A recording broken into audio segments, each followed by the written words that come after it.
La figura de Domingo Faustino Sarmiento realmente es una figura que trasciende por su personalidad, por sus múltiples facetas en su accionar público. Pero si hay una característica que sobresale en la figura sarmientina, es la de polemista. No hay un hombre que ha generado tanta polémica para la construcción intelectual y política en la Argentina como Domingo Faustino Sarmiento. Aún más, creo que Sarmiento y Alberdi son los dos hombres que germinaron la doctrina y el pensamiento institucional y constitucional de la Argentina del siglo XX.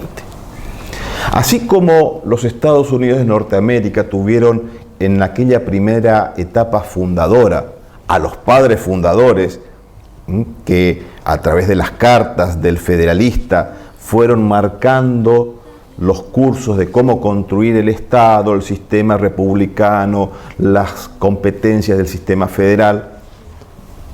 La función que cumplieron aquellos padres fundadores en la doctrina de la construcción del Estado norteamericano, sin duda alguna, Alberdi y Sarmiento lo han cumplido para la Argentina, en forma muy temprana. Pero la particularidad de esa sapiencia sarmientina va a tener una fuerte impronta por su capacidad polemista, porque su forma de ser, su carácter, sus escritos y en su fuerza en la prosa que tiene Sarmiento va a marcar profundamente, no solamente en la construcción doctrinaria, constitucional y política argentina, sino también en la literatura nacional. Aún más, sus libros son paradigmas en la literatura de la Argentina del siglo XIX. Sarmiento va a formar parte tempranamente de una generación intelectual conocida en el Río de la Plata como la generación del 37. Esta generación que va a proponer algunos principios coincidentes con el propio Alberdi en un momento, porque si bien Alberdi y Sarmiento van a ser gestores de esta doctrina, digamos, institucional de la Argentina, de cómo va a ser la República, van a haber diferencias entre ambos, pero en esta primera etapa van a coincidir plenamente en cómo se debía construir el país, cómo debían ser los parámetros constitucionales, los elementos que debe tener, los nuevos elementos que debe tener el Estado para organizar el Estado, incorporar nuevos ingredientes a la configuración social del país, la inmigración, la necesidad de la instrucción, la exigencia primordial de tener una constitución nacional, buscar la paz y sobre todo el orden. Y el orden se da con la constitución y se da con la ley. Todos estos principios que fueron gestores de esta generación y específicamente de estos dos prohombres como Alberdi y Sarmiento van a marcar profundamente en la vida del país. La vida pública de Sarmiento iba a ir desde gobernador de San Juan, de presidente de la República, de ministro de la República, va a tener una frondosa actividad intelectual a través de publicaciones en periódicos, en libros. Sus obras completas tienen más de 80 volúmenes. ¿80 volúmenes? Sí, es una de las obras más voluminosas, una de las obras más prolíferas del siglo XIX, que conjuntamente con el propio Alberdi también sus obras completas son numerosas. Ya seguramente hablaremos de la vida política y la vida pública de Sarmiento gobernador y Sarmiento presidente, pero no quiero dejar de mencionar a Sarmiento como productor de ideas y constructor de la prosa literaria. Y hay dos libros que son paradigmáticos, a mi forma de ver. De esos 80 y tanto de volúmenes, hay dos libros que han marcado la literatura, la política y la descripción de la Argentina y de sus provincias en el siglo XIX. Uno es su famosísima obra Facundo, y civilización o barbarie, que ya vamos a hacer algunos análisis de la obra, y el otro que me gusta a mí personalmente, tal vez por mis recuerdos y por mis primeras lecturas de mi vida juvenil, que es Recuerdo de Provincias. En el Facundo, Sarmiento, algunos críticos literarios, el Facundo es una de las obras mejor escritas que tiene la literatura argentina. En el Facundo, Sarmiento hace, la obra se llama Facundo y Civilización o Barbarie. Esta dicotomía de Sarmiento de civilización o barbarie va a marcar en la construcción política de la Argentina y en la idea sarmientina de siempre. ¿Qué ubicaba él como barbarie? La barbarie era el no respeto a la ley. El bárbaro era el no orden. Bárbaro era aquel que no quería vivir bajo un sistema en el cual tenía que pervivir la convivencia. Y muchas veces, no siempre, algunos sectores bárbaros, entre comillas, como decía Sarmiento, eran aquellos rebeldes, aquellos gauchos, por eso ese enfrentamiento y esa descripción tan, digamos, negativa que del paradigma del caudillaje, como lo ve en Facundo Quiroga. Pero no quiere decir que esto Sarmiento tenga una descripción negativa y una apreciación valorativa mala por parte de lo que es el gaucho. Aún más, en el Facundo, él describe y hace una referencia del gaucho, el gaucho vaqueano, quién era el gaucho vaqueano, y ve las virtudes del gaucho vaqueano, el gaucho rastreador, y lo describe y rescata la capacidad que tiene el rastreador, que no necesita ni mapas, ni espacios de formaciones específicas, sino simplemente su vivencia y su instinto de andar por los lugares que conoce para que sea vaqueano y conocer los caminos hacia dónde ir. Y eso lo describe Sarmiento, pero no como un punto negativo del gaucho, sino como una virtud del gaucho, de esas capacidades que tiene nuestro gaucho natural. El gaucho cantor también lo describe. Una de las características, el canto del gaucho, la payada, pero lo describe como una virtud. Pero así como rescata estos principios valorativos del gaucho, también ve lo negativo. Su rebeldía, el no acatamiento a la ley, la figura de Quiroga como un referente de la prepotencia, del personalismo, de lo que Sarmiento estaba en contra. Y la otra obra que me parece interesante referenciar es el Recuerdo de Provincias. Recuerdo de Provincias es un libro como una autobiografía de Sarmiento que habla de sus antecedentes, cómo era la San Juan en aquellos años, cómo era la relación familiar, cómo rescata que él no viene de aquellos prohombres ni aquellos grandes terratenientes que tenían recursos. Muestra su capacidad de autodidacta, muestra cómo se fue instruyendo desde muy joven, cómo enseñó y cómo había una gran preocupación por la educación en su accionar, en su vida privada. Va a mostrar algo maravilloso que va a ser cómo era la vida familiar de Sarmiento, en donde va a rescatar de una familia de hermanos, de pocos recursos, que su madre de varios hermanos solamente pudo heredar una fracción de tierra de aquellas grandes familias de San Juan, solamente una pequeña fracción de tierra, y tuvo que construir su casa de barro, de paja, de barro y de piedra, desde los cimientos, con 2 esclavos que le habían prestado. Y esto lo cuenta en Recuerdo de Provincia. Y también recuerda, en Recuerdo de Provincia, valga la redundancia, Sarmiento, cómo era la producción local. Y esto me parece de vital importancia. Tal vez consciente o inconscientemente Sarmiento va a describir cómo eran las industrias del interior. Y para eso me permito hacer referencia de una pequeña prosa, un pequeño párrafo de Sarmiento que describe cómo era ese telar de su madre, que fomentó la industria de las localidades.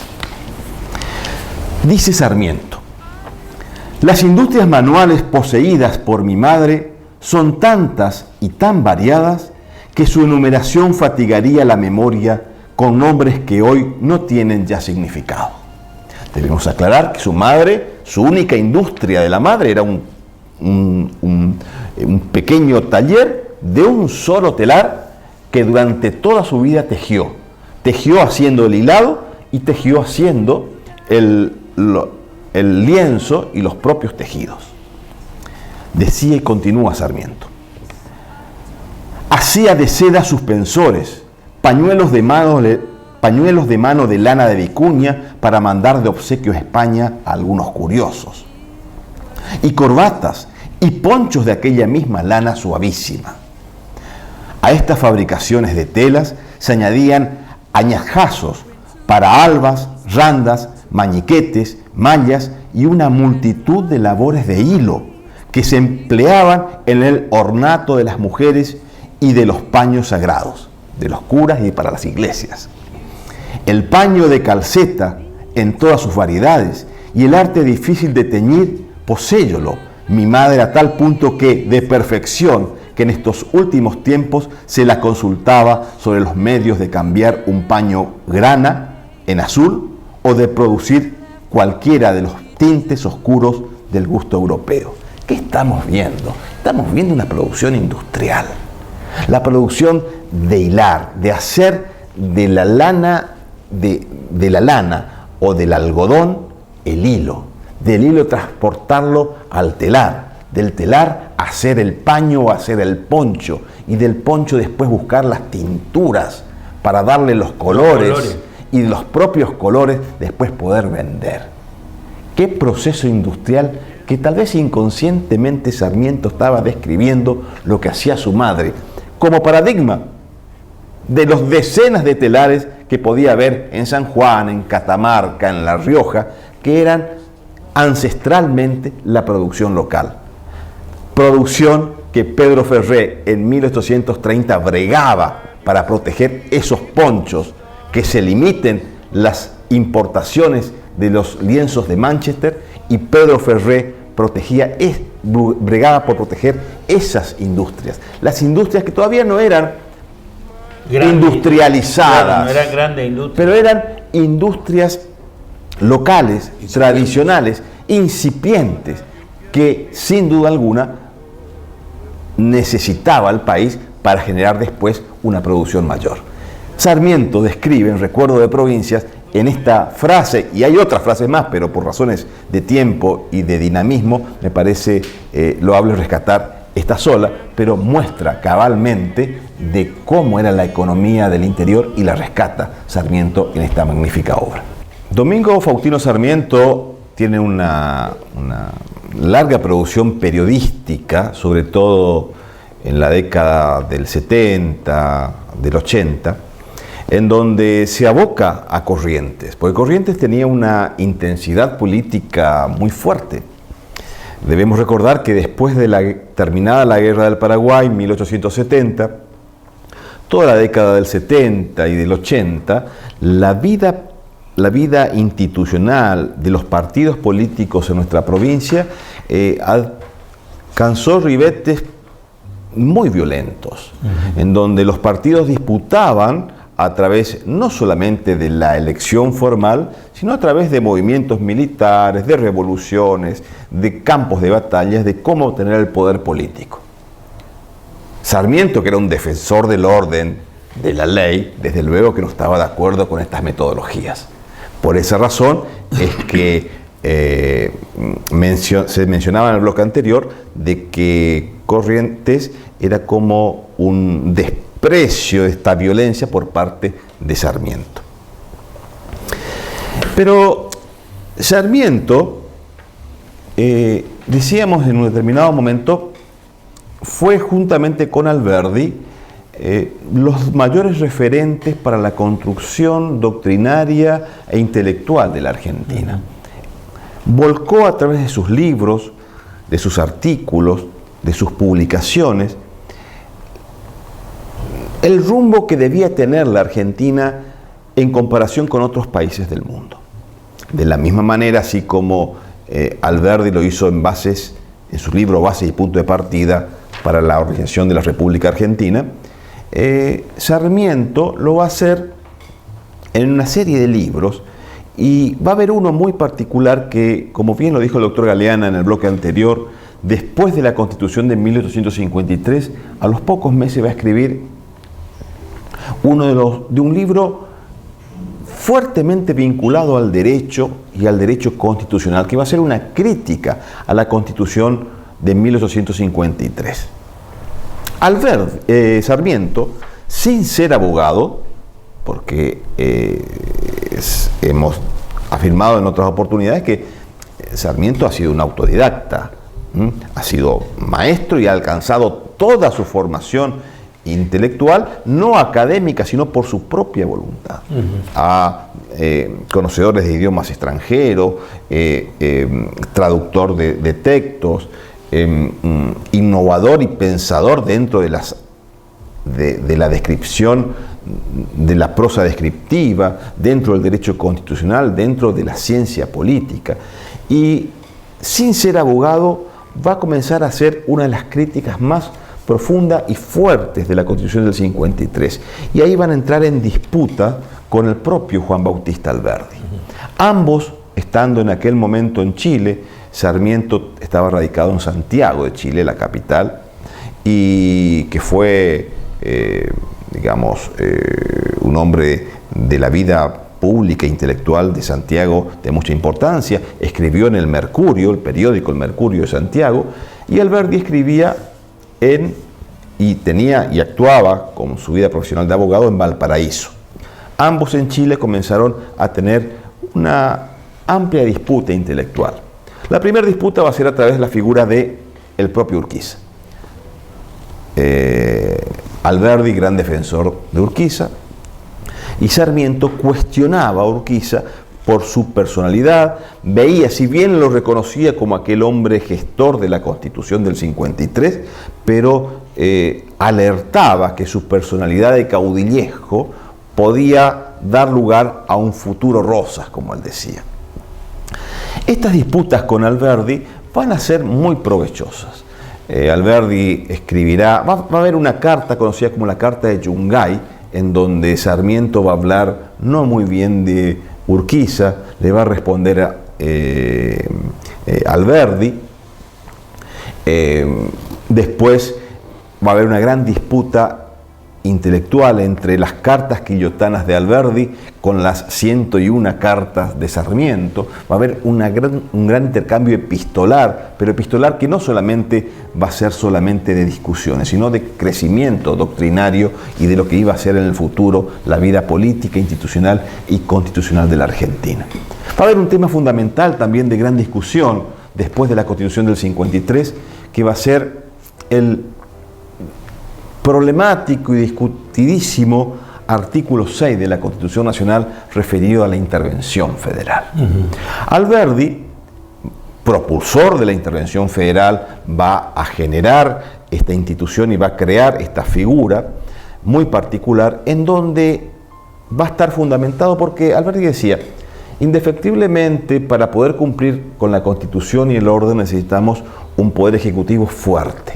Y hay que darle las herramientas y las instrucciones para que este Poder Ejecutivo Nacional pueda poner orden en las provincias. Y el resorte que vio como alternativa Alberdi fue la intervención federal. Y en la Constitución del 53, esta intervención federal tenía ciertas condiciones que se tenían que dar para que ésta se produzca. Y en la interpretación de ese artículo 6 va a estar la disputa entre Sarmiento y Alberdi. ¿Por qué? Porque el artículo 6 decía que el gobierno nacional podía intervenir a las provincias previa requisitoria del gobernador y de las legislaturas provinciales. Si no había esa requisitoria, no se podía intervenir, decía Sarmiento. Después, en forma supletoria, podía intervenir cuando la sedición o el caos era total. En cambio, Alberdi decía no, se podía dar con la la intervención a través de la iniciativa o la solicitud de las autoridades locales, o a través de la propuesta de oficio por parte del gobierno nacional. Estas dos discusiones van a ser muy fuertes. ¿Y qué buscaba el propio Sarmiento? Decía que tal como está la intervención federal, es una institución que afecta directamente al federalismo argentino. No vamos a encontrar en otro lugar que existe una institución de esta característica. No va a haber en Estados Unidos. No lo va a establecer la Constitución norteamericana, que son los gestores de esta construcción federal. Ellos tendrán otros mecanismos para controlar los sistemas republicanos o la salud del sistema republicano en los estados norteamericanos. En cambio nosotros, decía Sarmiento, ideamos esta cuestión intervencionista hacia los gobiernos de las provincias para gestar así una hegemonía, y no había un límite por el cual el Estado Nacional podía hacer uso política de esta figura constitucional del artículo 6 de la Constitución.